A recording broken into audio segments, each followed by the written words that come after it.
Yo,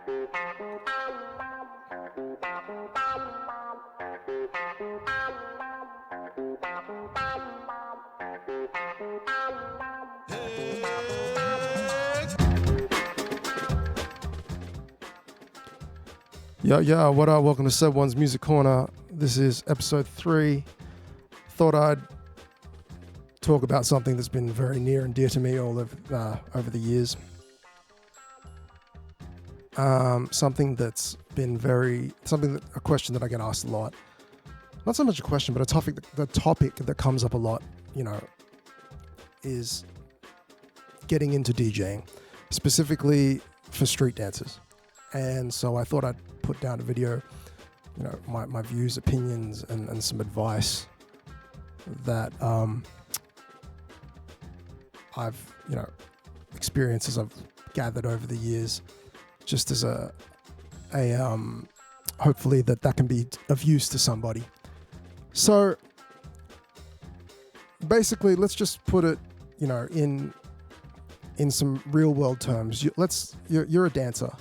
You dance, you do street dance, and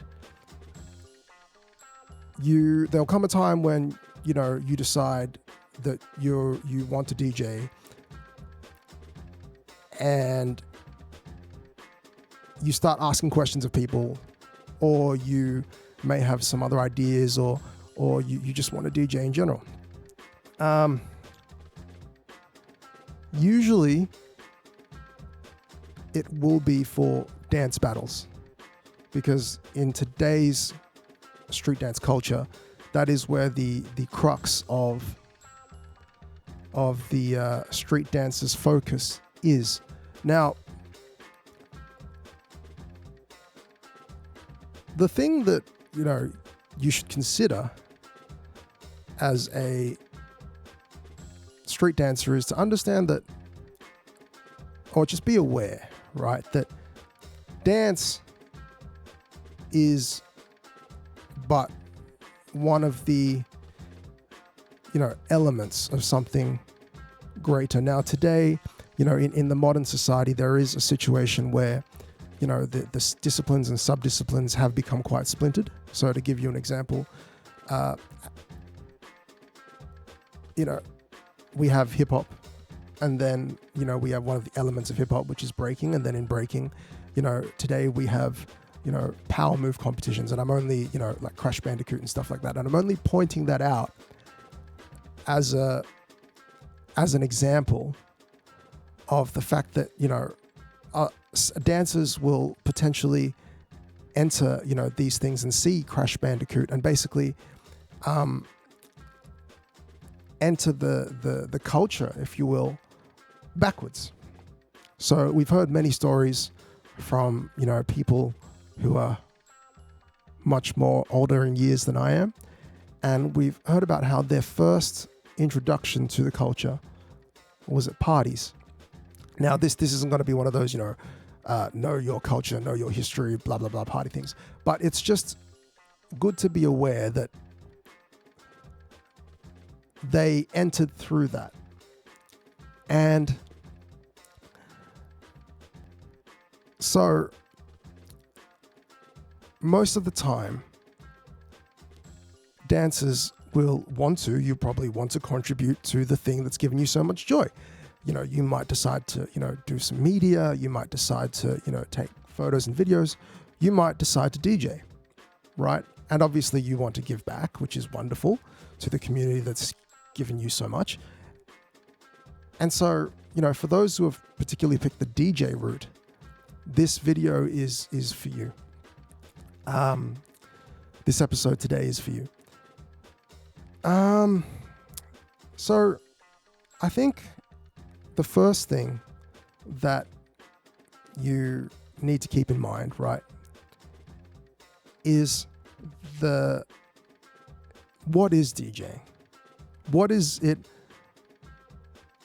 that you're trying to do? What is the point of what you're trying to do? We hear a lot, at events, the MC randomly throws out, the statement like, the DJ is the most important part of the party, part of the event. Without the DJ, there wouldn't be anything. Well, See, arguably, in some cases, that may not be true. Because you can go to a lot of events, especially breaking events around the world, and you'll hear a lot of DJs play, Bless One stuff, Fleg stuff, lean rock stuff. It's just all themes and variations on, the latest B-Boy Music for Life playlist. So arguably, if you had a Spotify automatic crossfade enabled playlist, I'm actually pretty sure that you could get away with just not having a DJ at these B-Boy jams. And the DJ is relegated to, just for the looks. So the first thing that you have to understand is what is the point of DJing? What is DJing? What's the point?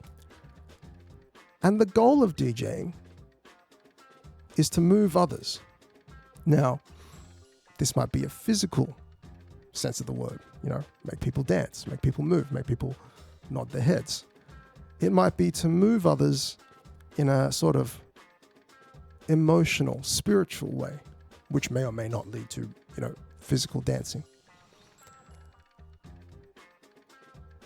But again, if it was just simply playing to move others, you run into the situation where, for the people who've been to clubs, that like if you stay around at a club for longer than, 1 hour, the next DJ who comes on will play songs that the first DJ played. So you might hear, the hottest songs 4 or 5 times a night.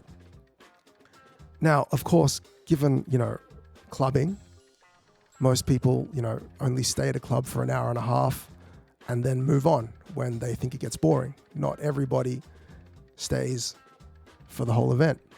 And we're talking, regular R&B clubs and top 40 clubs, not like block parties. But by the same token, when you go to a dance event, you'll usually hear the same stuff being played. So if it was as simple as just playing to move others and giving people what they know and what they liked, there wouldn't be the need for a DJ. So my advice is, what DJing is about, if we can just add one more thing to that, is to play to move others with what moves you. Now, this assumes a prerequisite of knowing what moves you and knowing or experiencing enough different things to move you. So what I mean by that is that if you've been dancing for a period of time and your only exposure to, the music is basically the music you hear at dance battles, my advice is don't start DJing just yet. So a more concrete line would be, if you still think of the music at the dance battles as like popping music or breaking music or hip hop dance music, don't DJ just yet. Now, the argument might be, I'm just going to take a little shortcut here, but the argument might be, well, there's popping music that's not all funk. And there's, breaking music that's not funk breaks.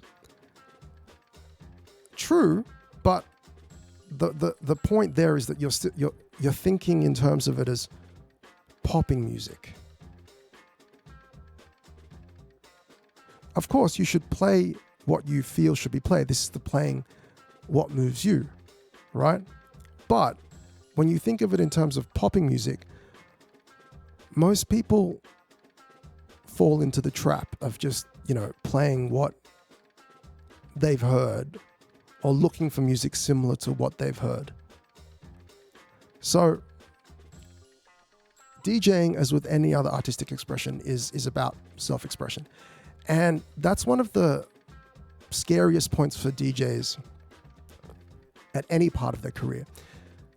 It's scary for those who play what everyone likes, because you run into the situation where the DJs basically follow the trend. And so you get a situation where the DJs playing the dance battles, they're no different to DJs, playing the top 40 clubs. They play what the crowd wants to hear, and only what the crowd wants to hear, to secure their business, their money, their continued chance of playing more gigs.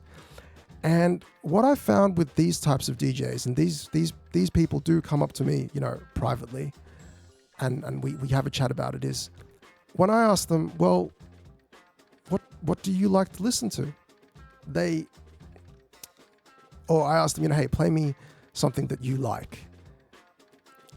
And when they really think about it, they can't play me something. And I've had this happen more times than not. So the thing is, right? The thing about DJing is that you're meant to play to move others with what moves you, while knowing that, you may not be able to move everyone. Or you can, look and find the music that will move everyone with the help of the dancer, because the dancer makes the music become 3D. But I digress. Shout out to Buddha Stretch. I just stole this saying. So it's okay to like what others like, of course, but you can't always play just what others like, right? They've heard it already, right? And they probably have it. So if you just play what others like, the question then becomes, why would they need you? You're just a figurehead. It's not really DJing. You need to find a balance between giving people what they want and giving people what they need or what they don't know, right? And it's not about, and that last part, it's not about, breaking out the newest, hottest crap. So, for example, it's not necessarily about, remember when the Coast Contra joint, the Never Freestyle, came out, and like every breaking jam played the Coast Contra joint? Yeah, it's hot, but it doesn't need to be played to death. And there are, put it this way. Would you rather be the person that plays Coast Contra for guaranteed hype after it came out? Or would you rather be the person that finds the next Coast Contra Never Freestyle?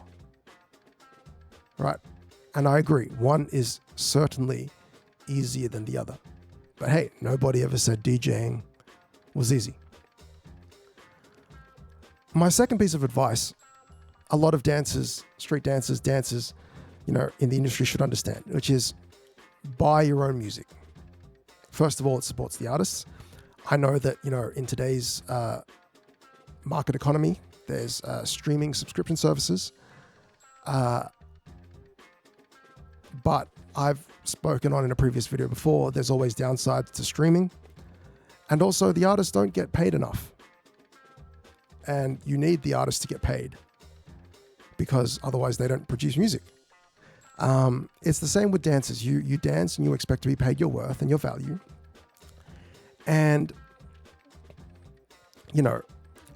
you would expect that you would also extend that attitude towards the people who make the music. So buy the music. The dancers, the artists get more of a cut, they get more money, and also you're basically doing the right thing. Thirdly, I would say get, no matter what you DJ on, controllers, to be honest, the majority of dancers these days will be DJing on controllers. They'll learn on controllers, they'll mix on controllers, they'll most likely go out, and when they make the transition to the club, they will largely perform on CDJs and the Pioneer Mixer. Now, nothing wrong with that. This is not a, gatekeeping, turntablism sort of, is the right way thing. But I would say, even if you can't buy turntables, you should always somehow get turntable experience. Now, this might be, making friends with a DJ who has turntables. This might be paying someone to teach you how to use turntables. This might be, going to your local DJ store and, mucking about on the demo setup for like 30 minutes. But make sure, you buy something, small, like another cable or something, just to, thank them for their time. After all, they are a business, right? The reason for that is because ultimately, when it comes to street dance, which whether you like it or not, and the subject of another discussion another day, is a part of hip hop. Fundamentally, I don't think the concept of like two turntables and a microphone, I don't think that will really ever go away. So an example of that was when I did Red Bull Dance Your Style in Hong Kong. What happened was, it was actually Red Bull policy that the event, even though it wasn't, say, like, BC1, for example, it was actually Red Bull policy that the DJs played on turntables. And one of the questions that Red Bull asked me was, do you know how to use turntables? Funny, right? But there's a point to that, because even if it's, again, just looks, there is something to be said about, doing it right. And this is something that I can't really communicate to you, the viewer, over, this sort of,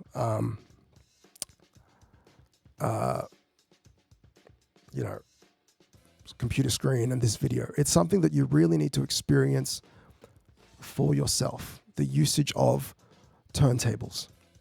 Now, I'm going to sort of say, if you can find some with motorized controllers like a Rev 7, Rain 1, Rain 12, that's cool. If that's all you have access to, that's all you have access to. Get some hands-on time. If you actually have access to turntables, then by all means, make use of that opportunity. Now, it doesn't have to be actual vinyl. Serato, put in absolute mode, is a very, very, very, very, very good and much cheaper version of, getting that experience without necessarily potentially accidentally destroying someone or even your own precious records. But the point is, having the experience of putting the needle in the groove, needle dropping, both like actually putting the needle down or actually needle dropping as a technique, balancing the tone arm, understanding how turntables work, and the all that sort of stuff. Like,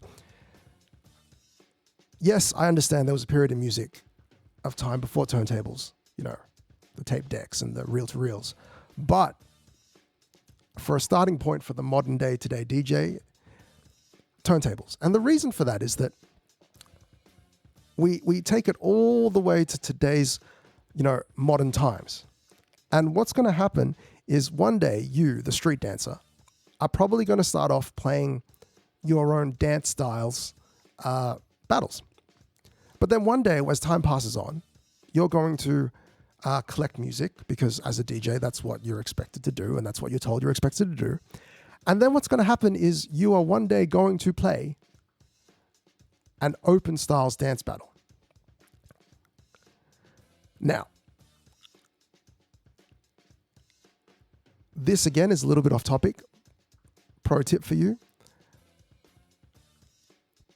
Playing the music at an open styles dance battle, there's basically two ways to play an open styles battle. One is to play music that everyone can dance to, the lowest common denominator, right? Which is not the way that I teach. Because something that everybody can dance to is, common, right? And that's a rather low level, if that's the right word for it. So everything was fine. Like when you play disco, because, there's a whacker. Not that I agree with that. We can talk about that in another video. Or when you play hip hop, a lot of the battle tracks, you don't really need to know how to DJ to be able to play for a battle technically in the technical sense. It's just play one song, play the other song. The problem arises when you want to play a funk break. And like I said, you don't have to play a funk break for the B-boy or the B-girl, but you can play a break to challenge the dancers, to set the tone. And I can do it here right now. Like it looks real weird, right? If you play the break for the 16 bars or whatever, and then all of a sudden to go back to the top, you press the button like this.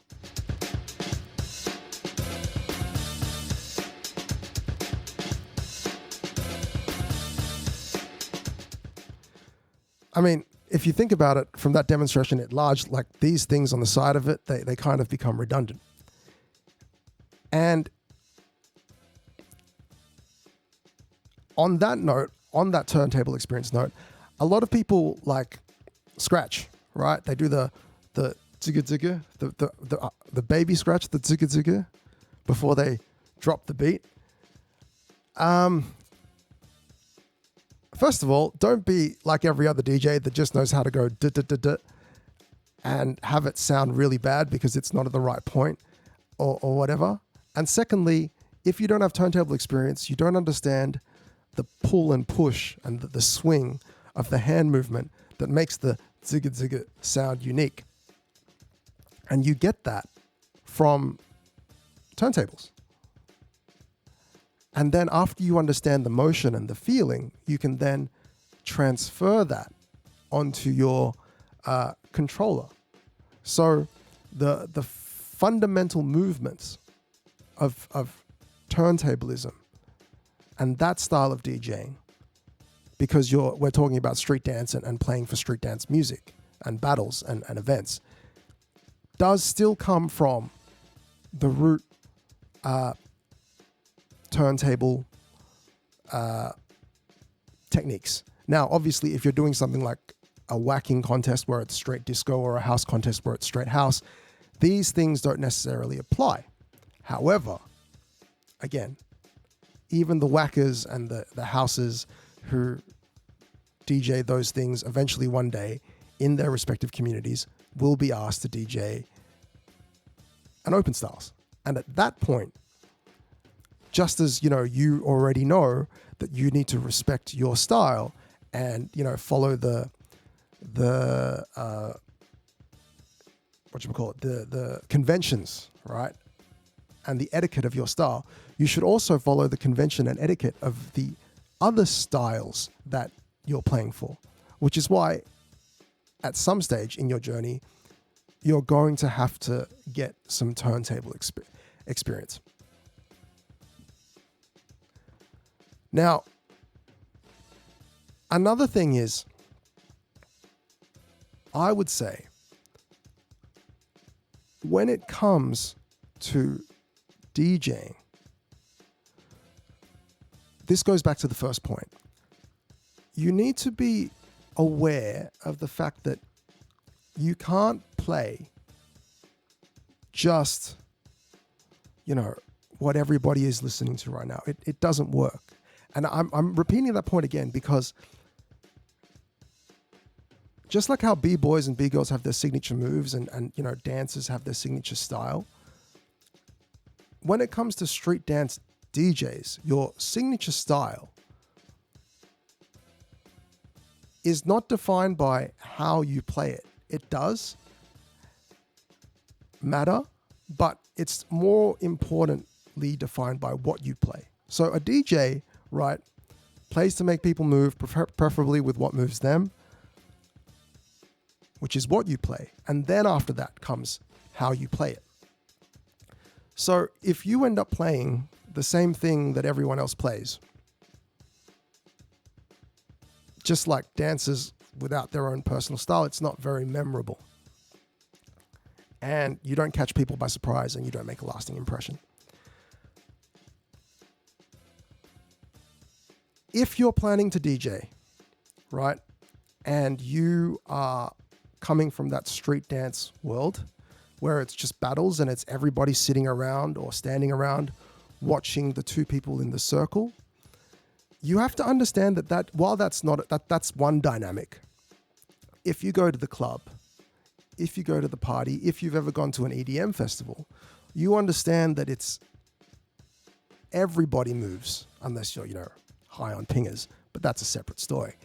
The point is, many DJs who don't have club experience, whether it be attending clubs or parties or block parties or house parties, the atmosphere feels dead. There is something missing from DJs who only do dance battles because they don't understand what it is to rock a crowd, to move a crowd, to engage a crowd. And it is very, very, very possible, even if the whole crowd, the audience they are non-dancers, to actually engage people. Again, it comes down to what you play and how you play it. But understanding that means that you have to step beyond your comfort zone of what you know, which is the street dance world and the studio practice, the occasional practices on the street, the ciphers, the dance contests. Because, as a street dancer, that might work. As a DJ, basically, to put it another way, if you want to have longevity doing this, don't be the street dancer DJ. Be known as the DJ who can play for street dance, which requires you to step outside of street dance and then bring those skills back into it and thus enriching the street dance experience for the others, for all the other people. And I think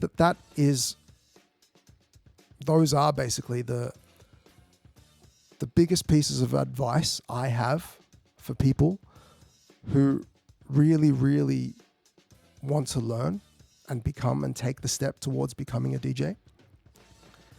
What I'd also like to say is, if you're starting out, please, you don't need to buy the expensive equipment. If you have friends who have the gear, or if you can pay for lessons to get the experience, please do that instead. The money you save to pay the artist to purchase music will get you a bigger music. You don't need to spend all the money in the world. I personally don't care if someone DJs an event on their laptop, like dance battle wise, right? Obviously it's going to be a bit funny and a bit difficult if they start DJing a b-boy jam, a breaking jam, because of the conventions and the etiquette associated around breaking jams.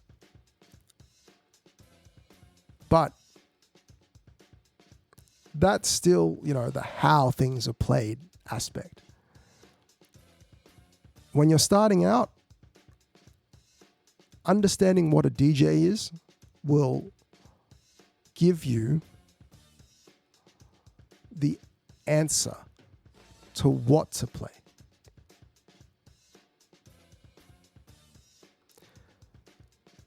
And if you can do that, you will already have set yourself apart from so many people around the world who, all they do is just,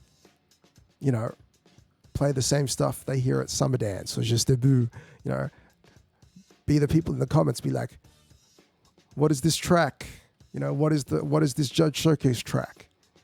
Don't be the person asking what the track is in the comments. Be the person who people are asking, what is the track in the comments? And to do that, you need to understand what a DJ is. And then you need to put in the time and the effort, just like you've done with DJing. With dancing, to bring that out. Yo, this has been Seb1. This is episode 3, Seb1's Music Corner. Hopefully that has given you an insight. If you've ever thought, like I said, if you're a street dancer, you do street dance, and you're thinking about DJing, by all means, go for it. If anybody tells you no, that is completely the wrong answer. You probably shouldn't be listening to them. I know a guy in Malaysia who's physically deaf in one ear. As in, I think my understanding is he actually doesn't have an eardrum. And he told me that there were DJs in Malaysia telling him that he'd never be able to, DJ because he couldn't beat match by ear. Now, people who've learned from me know that I'm a I have a lot of emphasis on teaching fundamental techniques and making sure those fundamental techniques are nailed in. So even if one of my students never beat matches in future, the point is he can do it. But I'm not silly enough to make someone who has no legs run. So the guy practically cried or teared up when I told him that that's not a problem. Like, obviously if he was fully deaf, then that might be an issue, but he still has one working ear and he can hear. And if mixing means that, he has to watch the screen and he has to move the fader, like, you still have to listen to the music and know what you're playing. Pro tip. But it should not stop you from doing what you love, right? So I'm all for, people who want to learn the craft and the art to do that. You shouldn't let money, physical disabilities, or anything like that stop you. I think that is one of the biggest things that, because it is daunting, because a lot of people understand that DJing is such a critical role, but that's all they understand. And so they get scared by what it represents. And while it is a hefty responsibility, I don't necessarily think that that's something that people necessarily need to shy away from. It's something that should be embraced because it's personal growth. It's leading to new music, which, isn't that the reason we all started this in the first place? I mean, look, some dancers do it because of the physicality of the dance, but we're not talking about those people. We're talking about the people who love the music and dance to experience the music and to hear the music and to continue to hear the music. And that's a big hint there. Shout out to Archie Burnett, House of Ninja. All right, that's enough for me. This is Seb1's Music Corner. This has been episode 3. As always, if you have any questions, feel free to send me a message. Always happy to answer anything you may have. There are no such things as silly questions. Only people looking silly when they don't ask the questions and then pay for it later. Peace.